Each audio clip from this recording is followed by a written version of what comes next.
Hello, आप सबको को जय मसीह की। प्रभु का धन्यवाद हो कि आज फिर हम सब एक साथ मिल रहे हैं और आज का सुबह फिर हमें ऐसी बातों को परमेश्वर आज के सुबह हमको दे रहे हैं कि जिस बात से हम फिर अपने जीवन को एक बेहतर बेहतर बेहतर बना सकते हैं। हमने अभी तक कई सारे वचनों को सुना और कई सारी बातों में पिता के लिए महिमा का कारण बने हम, और कईयों का जीवन बदल भी रहा है, कईयों का जीवन बदल रहा है। और उसी प्रकार से यदि हमारा जीवन बदलता है और यदि हम बचाए जाते हैं और यदि हम संसार में रहते आनंद मनाते हैं तो हमारा पिता जो स्वर्ग में है वो बहुत प्रसन्न होते हैं। वो बुराई से और लालच से बहुत घृणा करते हैं। तो आइए क्यों ना हम आज के वचन को देखें और आज के वचन को पढ़ें। आज का वचन नीति वचन 13 का 13 से लिया गया है। इसमें ये इस प्रकार से लिखा है, जो वचन को तुच्छ जानता, जो वचन को तुच्छ जानता वह नष्ट हो जाता है। जो वचन को तुच्छ जानता वह नष्ट हो जाता है, परंतु आज्ञा के डरवैये को अच्छा फल मिलता है। परंतु आज्ञा के डरवैये को अच्छा फल मिलता है। जो वचन को तुच्छ जानता वह नष्ट हो जाता है। वचन को तुच्छ जानना। आइए फिर हम एक स्टोरी के पास चलते हैं। और जैसे कि मैं आपके लिए प्रत्येक दिन एक अच्छी स्टोरी लेकर आता हूँ, आज भी मैं आपके पास एक ऐसी स्टोरी लेकर आया हूँ कि वो स्टोरी से हम इस बात को समझ सकते हैं कि जो वचन को तुच्छ जानता वो नष्ट हो जाता है। जो वचन को तुच्छ जानता वो नष्ट हो जाता है। हम इस वचन को दो भाग में देखेंगे। पहला भाग है जो वचन को तुच्छ जानता वो नष्ट हो जाता है। दूसरा भाग है परंतु आज्ञा के डरवैये को अच्छा फल मिलता है। तो ये दो अलग अलग भाग है, दो अलग अलग भागों में देखेंगे। तो पहले भाग के में देखते हुए हम एक कहानी को देखते हैं। कहानी इस प्रकार से है, एक व्यक्ति एक गांव में बहुत ही लालची व्यक्ति था। एक पुराने समय की बात है और वो बहुत ही ज़्यादा लालची था। और एक दिन क्या हुआ कि उस गांव में एक बहुत ही बड़े संत आए। और जब वो संत आए और वो संत जो थे कि उस गांव में घूम रहे थे, लोग उनसे प्रसन्न हो रहे थे, तो इनको पता चला इस लालची व्यक्ति को। तो ये लालची व्यक्ति क्या करता है कि चला जाता है और उनको बहुत विनती करता है कि चलिए आप मेरे घर में चलिए, मैं आपकी सेवा करूंगा। और उन संत को अपने घर में बुलाकर उनको वहाँ ठहराता है। बहुत अच्छी सेवा करता है, बहुत ज़्यादा सेवा करता है। और उस सेवा के कारण जब वो संत जाते होते हैं तो वो खुश हो जाते हैं, खुशी में उसे कुछ देते हैं। क्या देते हैं? वो देते हैं उसको 4 मशाले देते हैं। 4 मशाले देते हैं और ये छोटे छोटे मशाले होते हैं। और कहते हैं कि जब तुम इन मशालों को, तुमको पैसे की जब ज़रूरत पड़े, धन की जब ज़रूरत पड़े, तो इन मशालों में से पहले मशाल को तुम जब जलाओगे तो उसको जलाकर तुम पूर्व दिशा पे चले जाना। और जब पूर्व दिशा में ये मशाल जहाँ बुझ जाए वहाँ पे तुम गड्ढा खोद लेना, वहाँ तुमको धन मिलेगा। और यदि वहाँ से भी तुमको यदि कम लगता है तो फिर उसी स्थान के बाद तुम, मतलब उसके बाद यदि तुमको कम लगता है तो क्या करना, मशाल को, दूसरी मशाल को जला लेना और दूसरी मशाल जलाकर पश्चिम की ओर निकल जाना। तो जब वो पहला बार देखता है, गड्ढा खोद के निकालता है, उसको मसाल बुझती है, वो देखता है तो मसाल उसी प्रकार से तीसरा मसाल में उसको बोला जाता है कि तुम क्या करना, दक्षिण दिशा में जाना। लेकिन ख़ास बात क्या है, चौथी मशाल को तुम न जलाना, न उसके पीछे जाना। तो ये क्या करता है, वो इसे करता है और उस मशाल को लेकर जाता है और पूर्व दिशा में जाकर जहाँ मशाल बुझती है वहाँ पे खोदता है। खोदने के बाद उसे क्या मिलता है, बहुत सारा सोने के सिक्के मिलते हैं जो एक मिट्टी के हंडी में गड़े हुए होते हैं। उसको देखकर बड़ा खुशी लगती है कि अरे जो संत जो दिए हैं इसमें बहुत सारा धन है। उसको बहुत लालच आ जाता है।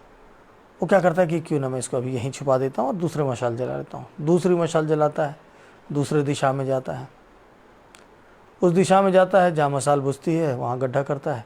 फिर वहाँ बहुत ढेर सारा धन मिलता है, ढेर सारा सोना जवाहरात मिलते हैं।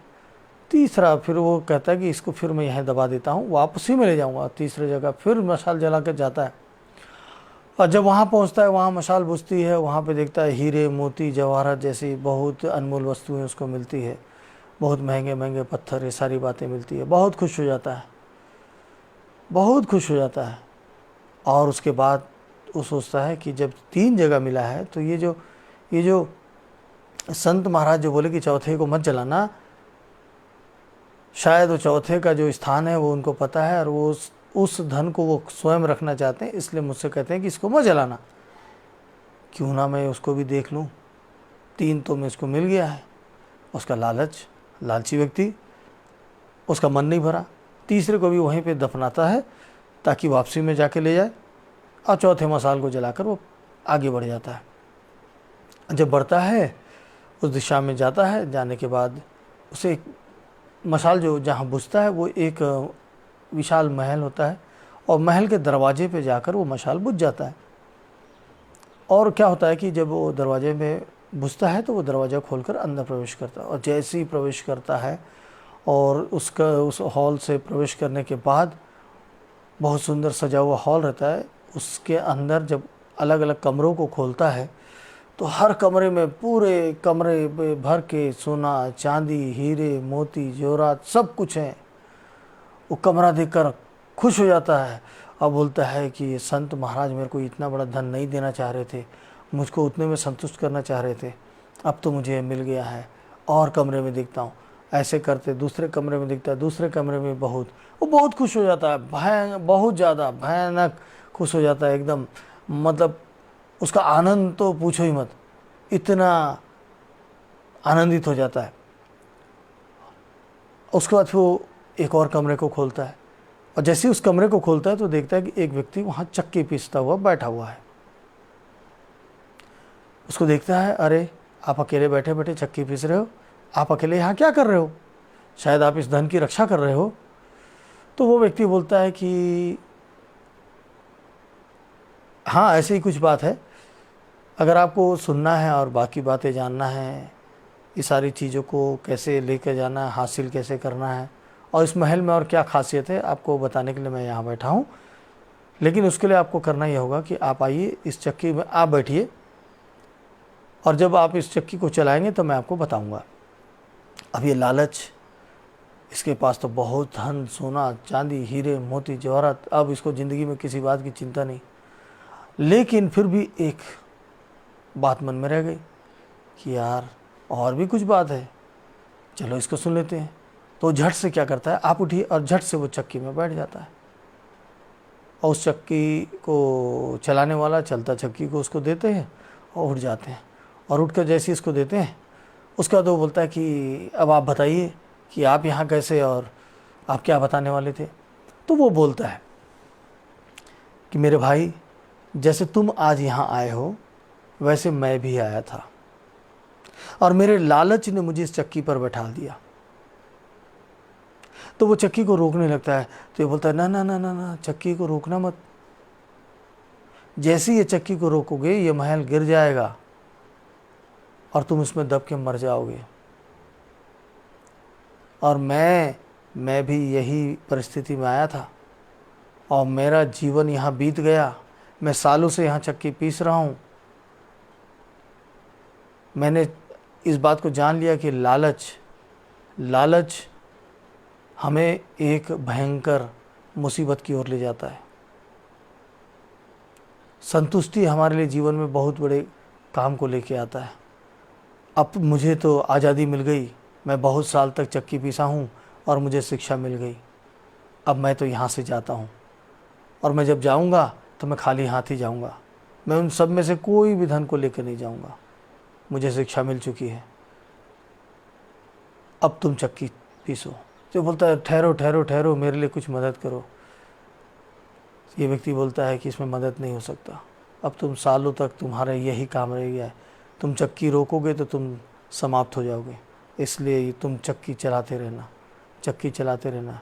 यदि तुम्हारे जैसा कोई लालची आ गया तो तुम आज़ाद होगे, नहीं तो तुम्हारा प्राण यहीं पे नाश होगा। ये जो पहली बात थी, जो वचन को तुझ जानता वह नष्ट हो जाता है। अब देखिए, उस संत ने एक वचन दिया था, उस संत ने एक वचन दिया था। क्या वचन दिया था? कि 3 मशालों को इस प्रकार से इस्तेमाल करना, चौथे मशाल को आप मत इस्तेमाल करना। लेकिन वैसे ही हमारे साथ होता है, हमें जब कोई बात की शिक्षा दी जाती है और हमें बताया जाता है कि तुम ऐसा करना और ऐसा मत करना, तो हम उस चीज़ को पहले करते हैं, ऐसा मत करना। तो हम उसको क्यों मना किया है, इसमें ऐसी क्या बात है? जब हम बाइबल पढ़ते हैं, पवित्र शास्त्र पढ़ते हैं, हमें प्रचारक हमें कई अच्छी अच्छी बातों को बताते हैं, कई बातों को सिखाते हैं, लेकिन बार बार कहते हैं कि आप इस प्रकार के व्यवहार को मत रखना, आप अपने जीवन में ये सारी बातों को लागू मत करना, आप बुराई से दूर रहना। तो हम क्या करते हैं? हम उन्हीं बातों को, अरे इस संसार में रहना है तो ये सब बातों को तो हमको करना पड़ेगा, नहीं तो संसार में ऐसा नहीं चल सकता, हमको संसार में मूर्ख समझेंगे, हमें तो ऐसा करना पड़ेगा। आपको एक बात बताता हूँ, मैं कई लोगों से मिला, कई ऐसे शराब के नशे में आनंद लेते हैं, उसमें कई लोगों से मैं ऐसा मिला कि कई बड़े बड़े लोगों से मिला मैं, उनका कहना है कि हम कभी कभार शराब का सेवन करते हैं, लेकिन अगर ये नहीं करें तो हमको क्या है, हमको कुछ अधिकारियों को या कुछ लोगों से काम लेने के लिए जब तक उनको बैठा लो नहीं, तब तक हमारा कुछ काम नहीं हो सकता। हमको उनके साथ बैठना पड़ता है और बैठकर वैसे संगत को करना पड़ता है, तभी हमारा उनसे व्यवहार बनता है और वो हमारा काम होता है। और ये बंधन है मित्रों, ऐसे ही बंधन है। हम वचन का पालन नहीं करते हैं, हम शैतान की बातों में आ जाते हैं और हम ऐसा सोचते हैं कि हम ये काम करेंगे तभी हम इसमें सफल होंगे। सफल नहीं, सारी चीज़ें दिखेगी, लेकिन हम एक अंत के चक्की में फंसते चले जाएंगे, एक बंधन में फंसते चले जाएंगे, वहाँ से आज़ादी नहीं होगी, आज़ादी नहीं होगी, हमारी संतुष्टि खत्म। हमारा यदि जीवन में हमारे लिए चक्की क्या हो जाएगा? हमारा शरीर, जिसका बोझ हमको उठाना पड़ेगा। अभी हमारा शरीर जब तक तंदुरुस्त है तब तक ये बोझ नहीं है, क्योंकि जब तक शरीर परमेश्वर की आज्ञा का पालन कर रहा है तब तक ये शरीर में कोई बोझ नहीं है, क्योंकि इसमें कोई रोग नहीं है। लेकिन जैसे ही हम आज्ञा का उल्लंघन करते हैं तो पवित्र शास्त्र हमें बताती है कि तुम ऐसे ऐसे काम करोगे तो ऐसे ऐसे रोग, ऐसे ऐसे बीमारी तुम्हारे ऊपर आ जाएंगे। और यही होता है कि हम अपने ज्ञान, अपने बुद्धि की समझ की जो सहारा लेते हैं और परमेश्वर के वचन से अलग जाते हैं, परमेश्वर के वचन को ठुकराते हैं, तो हमारे साथ यही बातें होती है। याद रखिए, हम नहीं, हमारा परमेश्वर हमारे लिए रास्ता खोलेगा। हम ऐसा करेंगे तभी हमको ये काम मिलेगा, कभी नहीं। वो काम हमको मिलेगा ज़रूर, हम अपने दिमाग ज्ञान से हम करके पा तो जरूर सकते हैं, लेकिन हम अपने आप को गड्ढे में ले जा रहे हैं, उस व्यक्ति के समान और के समान, और नहीं। अभी जो मिला उसमें हमको संतुष्ट होना पड़ेगा और परमेश्वर का धन्यवाद देना होगा। हम इस बात को जानते हैं कि कई लोग अस्पतालों में बीमार पड़े हैं, कई लोग कई प्रकार के समस्या में पड़े हैं और हम उनकी सहायता नहीं कर सकते, लेकिन हम उसके लिए प्रार्थना कर सकते हैं। तो हमारा जीवन प्रार्थना में होना चाहिए, हमारा जीवन प्रार्थना का धन पाने के लिए होना चाहिए, जो न कभी कीड़े खाएंगे जिस धन को और न कभी नष्ट होगा। हम आशीष में बढ़ते चले जाएंगे, आशीष में बढ़ते चले जाएंगे, बहुत ज़्यादा बढ़ते चले जाएंगे। याद रखिए, ये धन जो है हमको हमारे जीवन में शराब को लेके आता है। ये धन जो है हमारे जीवन में शराब को लेके आता है। अभी आप कहेंगे कि कैसे शराब को लेके आता है? मैं आपको बताता हूँ कैसे शराब लेके आता है। जब हम धनवान होते हैं, जब हमारे पास सारी चीज़ें होती जाती है, हम बहुत चीज़ जोड़ने लगते हैं, तो हमारे जो अपने होते हैं ना, वो उस चीज़ का कैलकुलेशन करने लगते हैं कि जब ये व्यक्ति ख़त्म होगा, जब ये व्यक्ति की मृत्यु होगी, तो ये मैं अपने हिस्से में लूँगा, ये मैं अपने हिस्से में लूँगा, मेरे हिस्से में ये आएगा, तुम्हारे हिस्से में आएगा। वो हिस्सा को ढूंढते हैं, लेकिन हिस्सा को ढूंढते नहीं, वो एक्चुअल में क्या करते हैं, आपके मृत्यु का रास्ता देखते हैं कि आपका जो धन है उसको वो ले लें, उनको मिल जाएगा, उनको इतना हिस्सा मिल जाएगा, तो जल्दी आपके मौत का कामना करेंगे कि जल्दी मर जाए और इसके सामान हमको प्राप्त हो जाए, इनका धन हमको प्राप्त हो जाए, जिससे हम आनंद मना सकेंगे। ये मृत्यु जो आता है ना, ये श्राप को लेके आता है। ये धन जिसके पीछे हम दौड़ते हैं, ये हमारे लिए श्राप को लेके आता है। लेकिन यदि हम परमेश्वर के आशीष को पाते हैं और हम परमेश्वर के आनंद में रहते हैं और परमेश्वर के नाम से शांति का जीवन जीते हैं। और उस संत के समान हम ऐसा वरदान दे सकते हैं कि लोग धनवान हो जाए, लोगों की बीमारी दूर हो जाए, लोगों की समस्या दूर हो जाए, लोगों के लिए रास्ता मिल जाए। आप एक ऐसे संत के रूप में तैयार हो जाए कि आप जिसको छू लें वो व्यक्ति का जीवन बदल जाए। जो व्यक्ति कैंसर से मर रहा है वो मौत के बिस्तर से वापस उठ के आ जाए। जो व्यक्ति बचपन से बहरा है या अंधा है, जब आप उसके लिए प्रार्थना करें वो देखने लग जाए। जो पैदाइशी लंगड़ा है वो दौड़ने लग जाए। जो पैरालिसिस है वो दौड़ने लग जाए। अगर आपके प्रार्थना से ऐसा होता है तो आप विचार कीजिए कि आपको लोग आशीर्वाद देंगे या आपके मृत्यु का इंतज़ार करेंगे। आशीर्वाद ही देंगे ना। तो सोच लीजिए, अगर हम धन के पीछे जाते हैं तो हमें क्या मिलता है, और यदि हम परमेश्वर के आज्ञा के पीछे जाते हैं तो हमें क्या मिलता है। लोग हमें आशीर्वाद देते हैं और हमारा जीवन बड़ा धन्य हो जाता है। हम इज्जत और सम्मान के साथ बढ़ते चले जाते हैं। इसलिए हमको करना क्या चाहिए? हमको करना ये चाहिए कि हम इस बात को ध्यान से पढ़ें। वो है 1 कुरिन्थी 9वां अध्याय, इसके 24 से हम पढ़ते हैं। कृपया इसको ध्यान से देखिएगा, ध्यान से सुनिएगा और उसके बाद आप अपने पवित्र शास्त्र में इसको मार्क कीजिएगा। और मैं जितना जानता हूँ कि आप सब इन वचनों को पहले से जानते हैं। आइए हम पढ़ें। क्या तुम नहीं जानते कि दौड़ में तो दौड़ते सभी हैं, परंतु इनाम एक ही ले जाता है। तुम वैसे ही दौड़ो कि जीतो। हर एक पहलवान सब प्रकार का संयम करता है। वो तो एक मुरझाने वाले मुकुट को पाने के लिए यह सब करते हैं, परंतु हम तो उस मुकुट के लिए करते हैं जो मुरझाने का नहीं। परंतु हम तो उस मुकुट के लिए करते हैं जो मुरझाने का नहीं। इसलिए मैं तो इसी रीति से दौड़ता हूँ, परंतु लक्ष्यहीन नहीं। मैं भी इस रीति से मुक्कों से लड़ता हूँ, परंतु उसके समान नहीं जो हवा पीटता हुआ लड़ता है। परंतु मैं अपनी देह को मारता, कूटता और वश में लाता हूँ, ऐसा न हो कि औरों को प्रचार करके मैं आप ही किसी रीति से निकम्मा ठहरूं। यहाँ पे हमारे दौड़ की बात जो है मुकुट पाने के लिए। जब इस संसार के लोग संसार के मुरझाने वाले मुकुट को पाने के लिए इतनी मेहनत करते हैं, इतना कष्ट करते हैं, वो सिंहासन पाने के लिए, वो ताज पाने के लिए, लेकिन हमारा असली ताज हमारे परमेश्वर के पास है। दौड़ते सब हैं, तो क्यों ना आज हम अपने जीवन को उस ओर दौड़ना शुरू करें? क्यों ना हम उस ताज को पाएं? हमारा दौड़ जो जिस ओर चल रहा है उसको हम अपने पैर को मोड़ें और उस फंदे से फंसने से पहले हम अपने आप को बचा लें और हम अपने साथ, अपने लोगों, अपने देश, अपने संगी साथी सब के लिए हम ऐसा काम करें कि सारे लोग आनंद से रह सकें। तो आइए क्यों ना हम आनंद से रहते हुए प्रार्थना करें और आज प्रभु से मांगें कि प्रभु हम उस दौड़ पे दौड़ पाए। हम जो अभी फंदे में फंस चुके हैं, हमारे व्यापार में हमारे साथ कई समस्याएं आती है, हमारे अपने लोग हमको हमारे साथ गलत व्यवहार कर रहे हैं, हमको ऐसी शिक्षा देते हैं, हमको ऐसा बताते हैं जिससे कि हमारा व्यवहार लोगों के बीच में खराब हो रहा है। इसलिए चलिए हम प्रार्थना करें। सामर्थी प्यारे प्रभु यीशु मसीह, उद्धार करता पिता परमेश्वर, पवित्र यीशु, आपके पास फिर से हम आते हैं।